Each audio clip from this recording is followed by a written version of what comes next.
tips para mabilis kang ma-invite sa Ads on Reels. Ito ay base sa experience ng mga kapwa natin content creator na nagkaroon sila ng Ads on Reels sa loob lamang po ng isang buwan at in-interview ko po sila.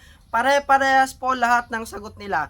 Ang technique mga Lodino, gamitin nyo po ang tools ni Lolo Mets. No, gamitin nyo po mga Lodino yung green screen sa Facebook kung kayo ay gagawa ng Reels video. Paano nga ba gagamitin ang green screen sa Facebook? Panoorin nyo ang video na to. So una mga Lodi, makikita nyo dito sa inyong Facebook ay meron dyang stories, then Reels dito sa taas. I-click nyo lamang yan and then create Reel.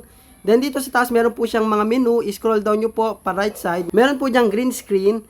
And then dito po mga Lodi, pwede na po kayong pumili ng background dito sa scenes. Ayan. Then kung kayo ay merong gustong ipaliwanag, pwede po kayong pumili sa inyong gallery, i-click nyo lamang yung camera roll. Halimbawa ito.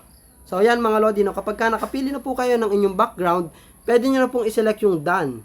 And then kapag ka po yan nakadone ng mga Lodi, no, pwede nyo na pong i-play itong reel button, makapag-video na kayo. Yan, pwede nyo nang sabihin kung anong gusto nyo sabihin para makakreate na kayo ng reel. And then kapag tapos na po kayo, stop.